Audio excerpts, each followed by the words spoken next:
प्यारे दोस्तों, बहुत बहुत स्वागत है आपका अपने चैनल सावध छात्र अकेडमी में। तो प्रतिदिन की तरह मैं आ गई हूँ इकाई 5 की क्लासेस लेकर।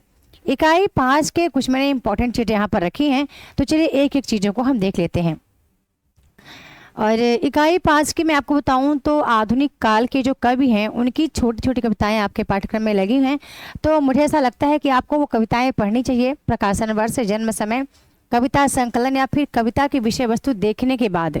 ठीक है, तो वो चीज़ें आप ज़रूर देखिएगा। चलिए इस क्लास में जितना मैंने इम्पोर्टेंट कुछ रखा है उसको देख लेते हैं। बाकी ये सारी चीज़ें मैंने मेरी ई बुक से ही ली है। और ई बुक की क्योंकि ये जो मेरी कविता है ई बुक में वो भाग 1, भाग 2, भाग 3 तीन भागों में है। और वो काफ़ी लंबी है, मतलब कि एक ही भाग 40-45 पेज के हैं। उन सब के सारांश को, उनके सार को लेकर के मैंने यहाँ पे रखा है और फिर बाकी चीज़ें आपको कविता पे ही डिपेंड रहनी है। चलिए देख लेते हैं। तो हम देखते हैं कि पहली कविता है पृथ्वीराज रासो। उसका पृथ्वीराज रासो का 27वां सर्ग जो है, 27वां सर्ग या समय हमारे पाठ्यक्रम में लगा हुआ है। कवि है चंद्रवरदाई। रेवा तट का मुख्य विषय पृथ्वीराज और मोहम्मद गौरी का युद्ध वर्णन है। हम देखते हैं कि रेवा तट समय में पृथ्वीराज ने रेवा नदी के तट पर जो भयानक युद्ध मोहम्मद गौरी से किया है उसी का वर्णन है। आगे देखते हैं कि पृथ्वीराज रासो में 69 सर्ग या समय है। रेवा तट, क्योंकि सर्ग समय दोनों एक ही है, कभी कभी पेपर में सर्ग आता है, कभी कभी पेपर में समय आता है। तो हम देखते हैं कि रेवा तट पृथ्वीराज रासो का 27वां सर्ग है। इसमें दिल्ली के महान राजा पृथ्वीराज चौहान तथा सहाबुद्दीन गौरी के रेवा तट पर होने वाले संघर्ष का वर्णन है। रेवा तट पृथ्वीराज रासो का अंश है जिसकी रचना चंद्रवरदाई ने की। कहा जाता है कि चंद्रवरदाई पृथ्वीराज के सखा, सामंत, राजमंत्री थे और साथ ही आचार्य हजार प्रसाद द्विवेदी ने इसको पृथ्वीराज रासो को अर्ध प्रमाणिक माना है एवं इसके कुछ इसको अर्ध प्रमाणिक मानते हुए इसके उसी अंग को प्रमाणिक माना है जिसका प्रारंभ सुख सुखी संवाद में हुआ है। ठीक है, अभी तथ्य तो बहुत था इसे बताने के लिए कि इसमें कई प्रकार के छंदों का प्रयोग होता है, कवित्त, दोहे, सवये, ठीक है, तोमर, तोटक, कई प्रकार के छंदों का प्रयोग हुआ है। और बाकी यदि इसकी पूरी पटकथा देखी जाए तो मैंने ऑलरेडी ई बुक में रखी है। यदि आपको इसको विस्तार से पढ़ना है इसमें तो आप ई बुक लेकर के पढ़ सकते हैं। जितना मैंने रखा है सभी का ये आपको विस्तार देखना है तो आप ई बुक को जरूर एक बार देखिएगा। आगे आते हैं, अगले कवि हैं अमीर खुसरो, जिनका जन्म है 1255 ईस्वी और मध्य एशिया के लाचन जात के तुर्क सैफुद्दीन के पुत्र अमीर खुसरो का जन्म सन 1255 में गांव पटियाली, जिला एटा में हुआ था। इनका मूल नाम अबुल हसन था। आगे देखते हैं।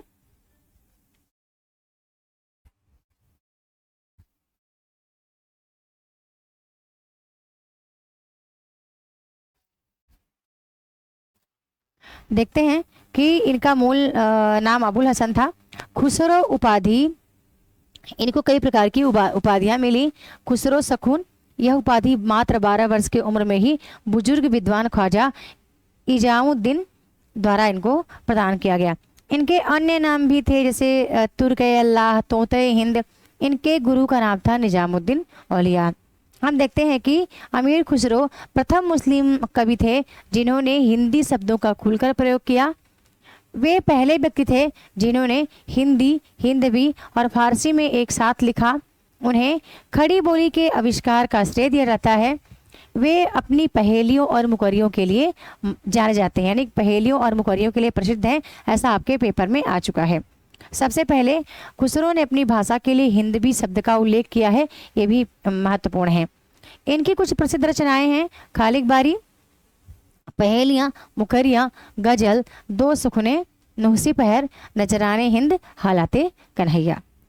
ध्यान देखते हैं कि इनकी जो रचना खालिक बारी है, खालिक बारी रचना एक शब्दकोश है जिसमें तुर्की, अरबी, फारसी और हिंदी भाषा के पर्यायवाची शब्दों को शामिल किया गया है। यह गयासुद्दीन तुगलक के पुत्र को भाषा का ज्ञान सिखाने के उद्देश्य से रचा गया था। इम्पॉर्टेंट है कि डॉक्टर राम कुमार वर्मा ने खुसरो को अवधि का प्रथम कवि कहा है। खुसरो अपनी पहेलियों के कारण सर्वाधिक प्रसिद्ध थे। खुसरो का यह कथन प्रसिद्ध है कि मैं हिंदुस्तान का तूती हूँ, अगर तुम भारत के बारे में वास्तव में कुछ पूछना चाहते हो तो मुझसे पूछो।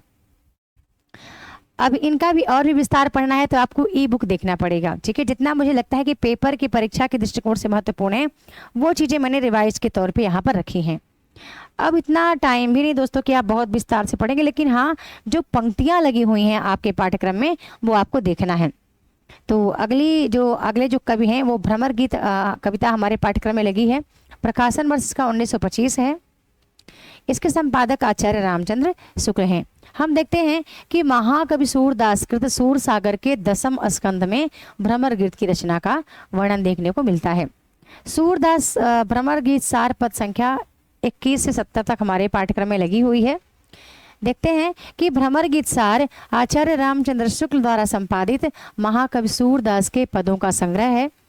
इन्होंने सूरदास के भ्रमर गीत से लगभग 400 पदों को छांटकर भ्रमर गीत सार के रूप में प्रकाशित किया था।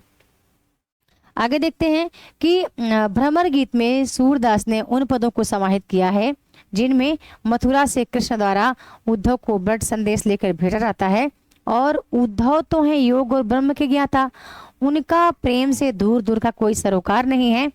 जब गोपियां व्याकुल होकर उद्धव से कृष्ण के बारे में बात करती हैं और उनके बारे में जानने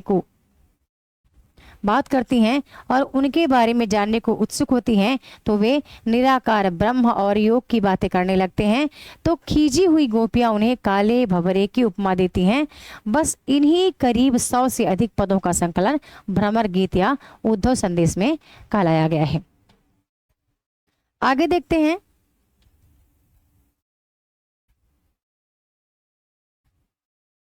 अगली जो रचना है हमारे पाठ्यक्रम में लगी है वो रामचरितमानस है। उत्तरकांड रामचरितमानस का उत्तरकांड लगा है। रामचरितमानस का जो जन्म समय है वो 1574 है। आगे देखते हैं कि उत्तरकांड की कथा वस्तु के 2 भाग हैं। आरंभ में मूल कथा जिसमें राम का अयोध्या में स्वागत वेद स्तुति शिव स्तुति के साथ उसका राज्याभिषेक होता है। उत्तरकांड के अंतिम भाग का हिंदी साहित्य में विशेष स्थान है क्योंकि इसमें तुलसी का भक्ति और ज्ञान संबंधी चिंतन विस्तार से व्यक्त है। आपको ध्यान रखना कि उत्तरकांड में क्या है, इसमें तुलसी का भक्ति और ज्ञान संबंधी इन्होंने विस्तार से वर्णन किया हुआ है। हम देखते हैं कि उत्तरकांड गोस्वामी तुलसीदास कृत रामचरितमानस का एक भाग या कांड या फिर सोपान है। हम बात करते हैं कि उत्तरकांड राम कथा का उपसंहार है। सीता लक्ष्मण और समस्त वानर सेना के साथ राम अयोध्या वापस पहुंचे। राम का भव्य स्वागत हुआ। भरत के साथ सर्वजनों में राम आनंद प्राप्त हो गया। वेदों और शिव की स्तुति के साथ राम का राज्याभिषेक हुआ। वानरों की विदाई दी गई। राजा राम ने प्रजा को उपदेश दिया और प्रजा ने कृतज्ञता प्रकट की। चारों भाइयों के 2 पुत्र हुए। राम राज्य एक आदर्श राज्य बन गया। तो कुछ इस तरह से वर्णन है। बाकी मैंने ई बुक में सभी रखे हैं, जितने भी शीर्षक आते हैं उत्तरकांड में वो सभी शीर्षक मैंने रखे, पर मुझे इस बार लग नहीं रहा कि वहाँ से प्रश्न आएगा। जो चीज़ मुझे लग नहीं रहा उनको मैंने नहीं रखा दोस्तों, क्योंकि ये रिवीजन का टाइम है तो मैं नहीं चाहती कि ऐसा कुछ मैं रखूँ क्लास के अंतर्गत कि जहाँ आपका जरा सा भी टाइम व्यर्थ जाए। बिहारी सस्सई के अंतर्गत आपको बता दूं कि बिहारी सस्सई की कुछ रचनाएं हैं, कुछ पंक्तियां जो आपको देखनी पड़ेगी। घनानंद कवित्व की बात करूं मैं तो देखते हैं कि विश्वनाथ प्रसाद मिश्र इसके संपादक हैं। घनानंद के काव्य में भक्ति का व्यापक क्षेत्र है विद्यमान है। अपनी परिस्थितियों के कारण जीवन की एक सीमा तक पहुंचकर घनानंद का उत्कट प्रेम और विरही हृदय शुद्ध भाव बन बैठा है। घनानंद का सुजान के प्रति प्रेम भावना राधा कृष्ण की उपासना में परिवर्तित हो गया है। यही घनानंद की भक्ति भावना की विशेषता है। अगली रचना हमारी आती है प्रिय प्रवास। प्रिय प्रवास की रचना हरिऔध जी ने 1914 में की और हरिऔध जी का जन्म समय आप जानते हैं 1865 है। यह हिंदी का प्रथम महाकाव्य है। इसकी कथा वस्तु में श्री कृष्ण के मथुरा गमन, राधा गोपियों की विरह गाथा, पवन दूती प्रसंग, यशोदा की व्यथा, उद्धव गोपी संवाद, राधा उद्धव संवाद आदि का मार्मिक निरूपण हुआ है। आगे देखते हैं कि इसमें राधा और कृष्ण को सामान्य नायक नायिका के स्तर से ऊपर उठाकर विश्व सेवी तथा विश्व प्रेमी के रूप में चित्रित करने में हरिऔध जी ने अपनी मौलिकता का परिचय दिया है।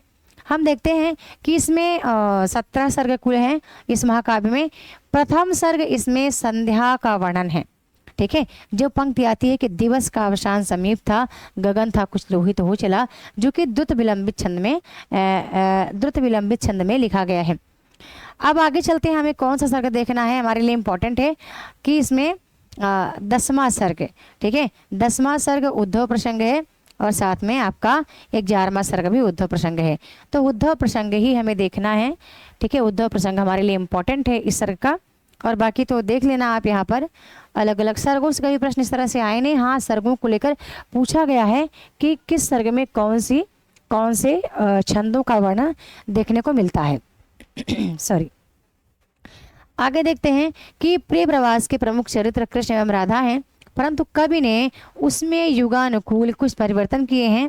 इसमें हम देखते हैं कि इसमें कृष्ण को भगवान न मानकर एक महापुरुष जननायक के रूप में चित्रित किया गया है। थोड़ा सा मैं ऐनक धारण करना चाहूंगी। चलिए, श्री कृष्ण मानवता के अनन्य पुजारी हैं, वे अन्याय का दमन करने वाले हैं। आगे देखते हैं कि प्रिय प्रवास की राधा भी लोक सेविका व समाज सेविका हैं। मतलब इस प्रिय प्रवास के अंतर्गत ये कथा कहीं से ली नहीं गई है, ना किसी महाभारत से, ना भागवत पुराण से, ना कहीं और से, बल्कि इसमें राधा कृष्ण के लोक सेविका, समाज सेविका, एक भगवान न मानकर महापुरुष या जननायक के रूप में कवि ने उनको चित्रित किया है। तो वह नवीन गुणों से युक्त हैं, वह निर्भीक हैं, कर्तव्यपरायण हैं, दूसरे के दुख को दूर करने वाली हैं, वह जीवन पर्यंत कौमार्य व्रत का पालन कर लोक सेवा के लिए अपना सर्वत्र न्यौछावर कर देती हैं। वह कृष्ण की अनन्य प्रेमिका हैं, परंतु वह ब्रज भूमि की सेवा में ही अपना जीवन लगा देती हैं। यानी कि यहाँ पर राधा जब कृष्ण मथुरा चले जाते हैं तो ऐसा नहीं कि विरह में अपने मतलब कि वो परेशान हो, ठीक है, बल्कि वो गोकुल वासियों को ही समझाती हैं कि कृष्ण अपने अच्छे कार्य के लिए गए हैं। माँ यशोदा को समझाती हैं, बाबा आनंद को समझाती हैं। तो टोटली इस रचना में एक समाज सेविका के रूप में ही कवि ने उनको दिखाया है। अगली रचना है भारत भारती, जो कि 1912 में प्रकाशित हुई है। मैथिली शरण गुप्त की रचना है। गुप्त जी की पहली महत्वपूर्ण प्रसिद्ध रचना भारत भारती है, जो कि 1912 में प्रकाशित हुई। इनकी कई रचनाएं हैं, जहाँ प्रमुखता की बात की जाए तो वो भारत भारती है। यह रचना मुसद्दे हाली एवं मुसद्दे कैफी के भारत दर्पण और लेखक ब्रजमोहन दत्तात्रेय कैफी से प्रभावित मानी जाती है। हम देखते हैं कि यहाँ पर इनके एक और रचना लगी है, वो है साकेत। और साकेत मैथिली शरण गुप्त की रचना है। इसका प्रकाशन 1931 है और इसके लिए इन्हें 1932 में मंगला प्रसाद पारितोषिक पुरस्कार भी मिला था। साकेत का 9वां सर्ग हमारे पाठ्यक्रम में लगा हुआ है और हम देख लेते हैं इसके बारे में थोड़ा सा कि साकेत राष्ट्र कवि मैथिली शरण गुप्त की अमर कृति है। इस कृति में राम के भाई लक्ष्मण की पत्नी उर्मिला के विरह का चित्रण गुप्त जी ने किया है। वह अत्यधिक मार्मिक और गहरी मानवीय संवेदनाओं और भावनाओं से ओतप्रोत हैं। साकेत राम कथा पर आधारित है, किंतु इसके केंद्र में लक्ष्मण की पत्नी उर्मिला है। साकेत में कवि ने उर्मिला और लक्ष्मण के दाम्पत्य जीवन के हृदय स्पर्शी प्रसंग तथा उर्मिला की विरह दशा का अत्यंत मार्मिक चित्रण किया है। हम आगे देखते हैं कि साकेत शब्द मूलतः पाली भाषा का शब्द है, जिसका अर्थ है अयोध्या। इसमें 12 सर्ग हैं। डॉक्टर नगेंद्र ने इसे जन्मादि काव्य कहा है। साकेत के प्रथम, अष्टम और 12 सर्ग के उत्तरार्ध में उर्मिला लक्ष्मण के मिलन का वर्णन देखने को मिलता है। हम देखते हैं कि इस प्रकार साकेत के गीत उर्मिला के हृदय की व्यथा को व्यक्त करते हैं। आगे देखते हैं कि एक बात ध्यान रखिएगा, ये भूमिका में कहते भी हैं मैत्री जी कि मैं साकेत नहीं लिखता। यदि अन्य किसी रचना में उर्मिला की वेदना को व्यक्त किया जाता है, जिस तरह राम की वेदना को, माँ सीता की वेदना को व्यक्त किया जाता है अलग अलग रचनाओं में, 14 वर्ष की वनवास के लिए वो चले गए, लेकिन उर्मिला की वेदना को कोई नहीं बताता, तो वो कहते हैं कि मुझे लगा कि जिस तरह से उर्मिला एक उपेक्षिता नारी के रूप में चित्रित हैं, ठीक है, तो इन्होंने फिर साकेत लिखना उचित समझा। आगे देखते हैं कि अगली रचना है आंसू, जो कि 1925 से प्रकाशित होती है, जगशंकर प्रसाद द्वारा रचित है।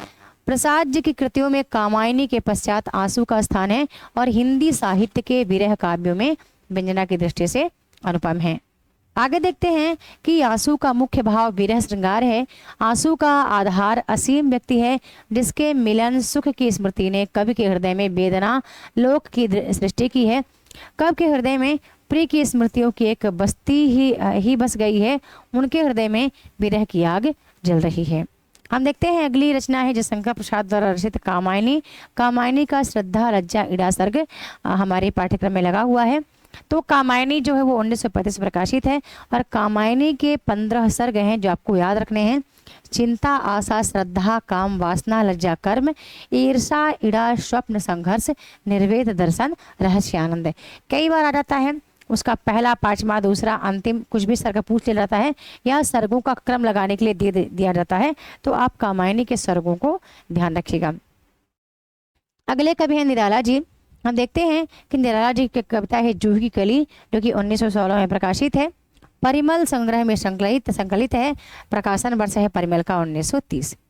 जूही की कली में कवि ने प्रकृति के माध्यम से श्रृंगार का चित्रण किया है। अगली रचना आती है सरोज स्मृति, जो कि 1936 में प्रकाशित होती है। ध्यान रखना सरोज स्मृति का कहीं कहीं पे 1935 भी आता है। और सरोज स्मृति राम की शक्ति पूजा अनामिका 1923 में संग्रहित है। ठीक है, तो सरोज स्मृति का आप 35 ही प्रकाशन लिखना। ठीक है, कभी कभी ऐसा होता है लेकिन अधिकतर 35, क्योंकि राम की शक्ति पूजा का प्रकाशन 1936 है, तो सरोज स्मृति का प्रकाशन भी दोस्तों आपको 1935 ही लेना है। आगे देखते हैं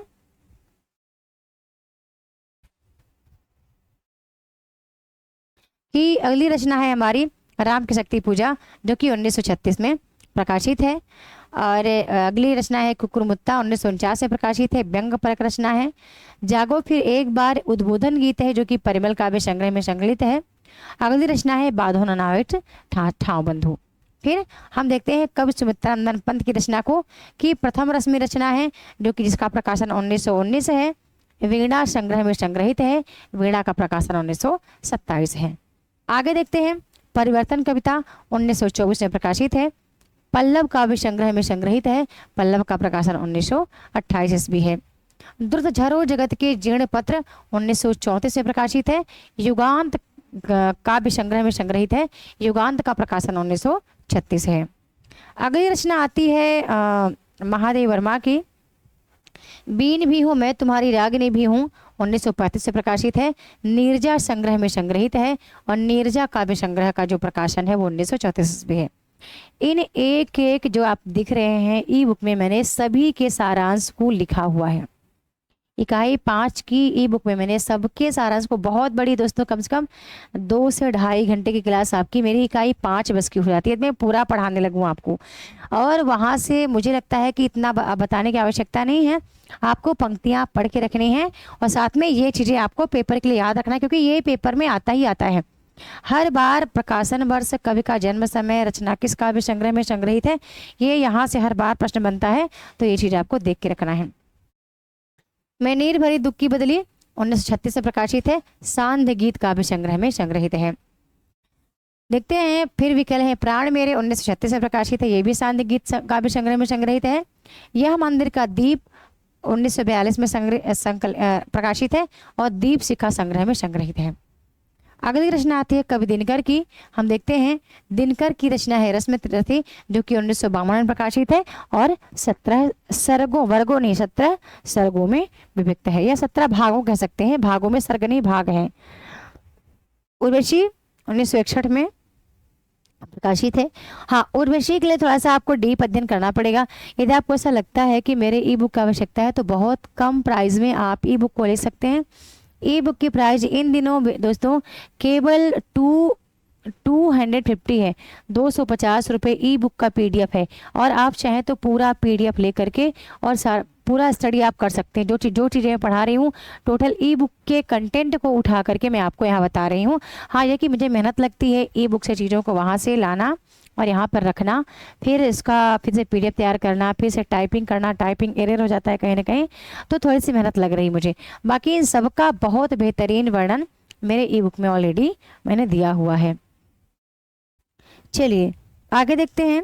या अगली रचना हम देख लेते हैं, नागार्जुन की आती हैं। तो नागार्जुन की रचनाओं में पहली है बादल को गिरते देखा है, जो कि 1952 में प्रकाशित है। युगधारा संग्रह में संग्रहित है। युगधारा का प्रकाशन 1953 है।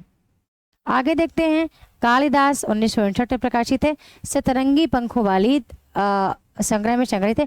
ध्यान रखना, कालिदास का प्रकाशन कहीं कहीं पे 1953 ही आता है, ये भी आपको ध्यान रखना है। ठीक है, अगला है अकाल और उसके बाद 1952 में प्रकाशित है। यह भी युगधारा में ही संग्रहित है। खुरदरे पैर 1961 में प्रकाशित है। शासन की बंदूक भी 1961 में ही प्रकाशित है, जो कि खिचड़ी विप्लव देखा हमने संग्रह में संग्रहित है। आगे देखते हैं, आगे अगली रचना है मनुष्य हूँ, बड़ी इंपॉर्टेंट रचना है। अगली है कवि अग्जेय आते हैं। कवि अग्जेय की रचना है हरी घास पर क्षण भर, जो कि 1949 से प्रकाशित है। कलगी बाजरे की 1944 से प्रकाशित है। हरी घास पर क्षण भर संग्रह में संग्रहित है। ये भी रचना हरी घास पर क्षण भर संग्रह में संग्रहित है। यह दीप अकेला 1953 में बाबरा अहेरी संग्रह में संग्रहित है। असाध्य वीणा 1961 में आंगन के पार द्वार संग्रह में संग्रहित है। हम देखते हैं कि असाध्य वीणा कविता चीनी जापानी लोक कथा पर आधारित है, जो ओकाकुरा की पुस्तक दिया बुक टी में संग्रहित है। यह कविता अग्जेय के काव्य संग्रह आंगन के पार द्वार 1961 में संकलित है। आंगन के पार द्वार कविता के 3 खंड हैं, अंतःसलीला, चक्रांत शिला और असाध्य वीणा। हम देखते हैं कि असाध्य वीणा की संक्षेप कहानी यह है कि एक राजा के पास वज्रकीर्ति द्वारा निर्मित एक ऐसी वीणा थी जिसे कोई साथ नहीं पाया था। अंततः राजा के निमंत्रण पर एक बार प्रियंबद केस कंबली नामक एक साधक उसकी सभा में उपस्थित हुआ। उसने वीणा को साध कर दिखला दिया। उसके स्वर में सभा में उपस्थित सभी व्यक्तियों ने अपना अपना सत्य पाया। असाध्य वीणा की रचना किरीट तरु से की गई थी। यह वृक्ष भव्य दिव्य जीवन का प्रतीक था। वीणा को बजाने के लिए सच्ची स्वर सिद्धि चाहिए, यानी कि उस समय जो स्वर साधक था वीणा को बजाने वाला, उसके अंदर सत्य की सिद्धि होनी चाहिए। एक रचना और लगी है इनकी, कितनी नावों में कितनी बार, जो कि 1967 में प्रकाशित है। हम देखते हैं भवानी प्रसाद मिश्र की रचनाएं। गीत फरोश 1953 में प्रकाशित है। सतपुड़ा के जंगल 1956 में। तो यहाँ पे आपको कुछ नहीं करना है, केवल आपको जा करके पंक्तियों को पढ़ लेना है। ऐसे मुक्तिबोध आते हैं। मुक्तिबोध की 3 रचनाएं लगी हैं। भूल गलती 1964 में प्रकाशित है। ब्रह्म राक्षस 1964 में। अंधेरे में कविता भी 1964 में ही प्रकाशित है। अंधेरे में कविता के 8 खंड हैं। तीनों रचनाएं चांद का मुंह टेढ़ा है संग्रह में संग्रहित हैं। अगली रचना आती है सुदामा पांडे धूमिल की, जो कि नक्सलवाड़ी संसद से सड़क तक काव्य संग्रह में संग्रहित है। 1972 इसका प्रकाशन है। अगली रचना है मोचीराम, अकाल दर्शन, रोटी और संसद। रोटी और संसद कल सुनना मुझे काव्य संग्रह में संग्रहित है, जिसका प्रकाशन 1976 है। तो ये आपको ये दिन के बारे में विस्तार से पढ़ना है। किसी के बारे में, मोचीराम हो गया, अकाल दर्शन हो गया, रोटी और संसद हो गया, तो आप ई बुक में जा सकते हैं। क्योंकि यदि मैं बात करूँ दोस्तों मेरे ई बुक की, मैं थोड़ा सा आपको ले चलना चाहूँगी वहाँ पर। यदि मैं उसकी बात करती हूँ तो मुझे लगता है कि एक एक चीज़ें आपके लिए बहुत इंपॉर्टेंट है इससे। ठीक है, एक एक चीज़ यहाँ पे यदि बात करूँ तो बहुत ज़्यादा इंपॉर्टेंट है। कोई भी ऐसी चीज़ नहीं है जो कि आप छोड़ दें। ठीक है, तो अभी मैं आपको ले चलूँगी इकाई 5 पर, और ये मैं हूँ कहाँ, इकाई 10 पे थी शायद, ये मैं इकाई 9 पे हूँ। ठीक है, तो आप इकाई 7 पर हूँ और इधर मैं आ गई इकाई 6, इकाई 5। आप देखेंगे मैंने सबके बारे में अच्छे से लिखा। जैसे कि यहाँ पे आप देख रहे हो उर्वशी का रामधारी दिनकर का है, तो मैंने लिखा हुआ है कि उर्वशी रामधारी दिनकर द्वारा रचित एक नाट्य काव्य है। यह 1961 में प्रकाशित हुआ है। इस काव्य में दिनकर ने उर्वशी और पुरूरवा के प्राचीन आख्यान को एक नए अर्थ में जोड़ना चाहा है। इसके लिए 1972 में इन्हें ज्ञानपीठ पुरस्कार मिला था। इस कृति में पुरूरवा और उर्वशी दोनों अलग अलग तरह की प्यास लेकर आए हुए हैं। पुरूरवा धरती पुत्र है और उर्वशी देवलोक से उतरी हुई नारी है। पुरूरवा के भीतर देवत्व की तृष्णा है। उर्वशी सहज निश्चित भाव से पृथ्वी का सुख भोगना चाहती है। उर्वशी प्रेम और सौंदर्य का काव्य है। प्रेम और सौंदर्य की मूल धारा में जीवन दर्शन संबंधी अन्य छोटी छोटी धाराएं आकर मिल जाती हैं। प्रेम और सुंदरता का विधान कवि ने बहुत व्यापक धरातल पर किया है। कवि ने प्रेम की छवियों को मनोवैज्ञानिक धरातल पर पहचाना है। अब आगे यहाँ मैंने बहुत सारी चीज़ें लिखी हैं, ठीक है, कि भूमिका में खुद लिखते हैं कवि कि पुरूरवा और उर्वशी की कथा कई रूपों में मिलती है। उसकी व्याख्या भी कई प्रकार से की गई है। राजा पुरूरवा सोम वंश के आदि पुत्र थे। इनकी राजधानी प्रयाग के पास प्रतिष्ठानपुर में थी। पुराणों में कहा गया है कि जब मनु और श्रद्धा को संतान की इच्छा हुई तब उन्होंने वशिष्ठ मुनि से यज्ञ करवाया था। श्रद्धा की मनोकामना थी कि वे कन्या की माता बने। मनु की इच्छा थी कि उन्हें पुत्र प्राप्ति हो, किंतु इस यज्ञ से उन्हें कन्या की प्राप्ति हुई। मनु की निराशा से द्रवित होकर वशिष्ठ मुनि ने उसे पुत्र बना दिया। मनु के इस पुत्र का नाम सुद्रम्न पड़ा। युवा होने के बाद एक बार आखेट करते हुए सुद्रम्न किसी अभिशप्त वन में चले गए, जहाँ शापवश वे युवा से युवती बन गए और उनका नाम इला हो गया। इसी इला का प्रेम चंद्रमा के नवयुवक पुत्र बुद्ध से हो गया। इसी से पुरूरवा की उत्पत्ति हुई। पुरूरवा को एल भी कहते हैं। उनसे चलने वाले वंश का नाम चंद्रवंश है। उर्वशी के उत्पत्ति के विषय में दो अनुमान हैं। पहला यह कि अमृत मंथन के समय समुद्र से अप्सराओं का जन्म हुआ, उसमें उर्वशी का भी जन्म हुआ। दूसरा यह कि नारायण ऋषि की तपस्या में विघ्न डालने के कारण जब इंद्र ने उनके पास अनेक अप्सराएं भेजी तब ऋषि ने अपने उरु को ठोंक कर एक ऐसी नारी उत्पन्न कर दिया जो उन सभी अप्सराओं से अधिक रूपवती थी, और यही नारी उर्वशी है। तो दो कथाएं आती हैं। उर्वशी नाम उर्वशी इसलिए पड़ा क्योंकि वह उरु से जन्मी थी। भगीरथी की जांघ पर बैठने के कारण गंगा का नाम भी उर्वशी है। तो बहुत सारी चीज़ें इसमें मैंने रखी हैं, बहुत अच्छी रचना है। यह कथा उर्वशी 5 अंकों में है। और यहाँ पे इसमें पात्र हैं पुरूरवा वेदकालीन प्रतिष्ठानपुर के विक्रमी एल राजा नायक हैं। महर्षि च्वन ऋषि प्रसिद्ध भृंगवंशी वेदकालीन महर्षि हैं। सूत्रधार की बात करें तो नाटक का शास्त्रीय आयोजक अनिवार्य पात्र कंचुकी सभासद प्रतिहारी प्रारब्ध आदि। यदि मैं बात करूं कि आयु कौन है तो पुरूरवा और उर्वशी के पुत्र का नाम आयु है। और बात करें इसमें महात्म्य है पुरूरवा के मुख्य सचिव। नारी पात्र की बात करूं मैं तो नटी में शास्त्रीय पात्री सूत्रधार की पत्नी है। सहजन्या रंभा मेनका चित्रलेखा अप्सराएं हैं। औसी नरी पुरूरवा की पत्नी प्रतिष्ठानपुर की महारानी है। निपुणिका मदनिका औसी नरी की सखियां हैं। उर्वशी अप्सरा नायिका हैं। सुकन्या च्वन ऋषि की सहधर्मिणी है और अपाला उर्वशी की सेविका है। इस तरह से मैंने ईबुक में बहुत सारी चीज़ें रखी हैं। यदि मैं बात करूँ यहाँ पे फिर से प्रथम रश्मि कविता की, तो उसके बारे में हर चीज़ मैंने यहाँ पर रखी है। कोई सी कविता आप ले लीजिए, हर कविता के बारे में मैंने उसका भाव विस्तार किया हुआ है ताकि आप पंक्ति पढ़ें तो कभी आप पंक्ति पढ़ते समय आपको ये ना हो कि आपको पट कथा समझ में नहीं आ रही है। चाहे वो यहाँ पर नदी के द्वीप कविता हो, कोई भी कविता आप देखेंगे ई बुक के अंतर्गत बहुत सुंदर, कितने नामों कितनी बार यहाँ पर आ गया, सभी का मैंने भाव विस्तार किया हुआ है, ठीक है। और आपको ये पूरी की पूरी रचनाएं बहुत इंपॉर्टेंट है। यहाँ पे भाग 3 मैंने लिया है। यहाँ पे कलगी बाजरे की बात करूँ तो कलगी बाजरे की कविता अज्ञे की प्रसिद्ध कविताओं में से एक है।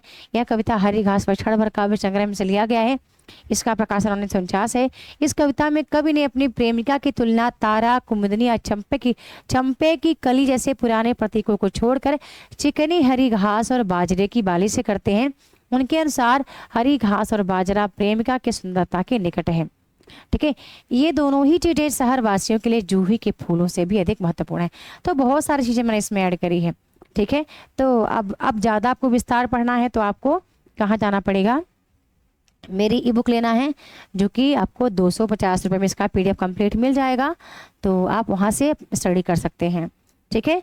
तो मिलते हैं नेक्स्ट वीडियो में न्यू टॉपिक के साथ। वीडियो को लाइक करना है, शेयर करना है, चैनल को सब्सक्राइब करके रखना है, बेल आइकन भी प्रेस करके रखना ताकि जब भी मैं कंप्लीट रचनाओं की भूमिका और कथन पढ़ाऊं तो वो वीडियो आपको सबसे पहले आपके चैनल पर उसका नोटिफिकेशन मिल जाए। धन्यवाद।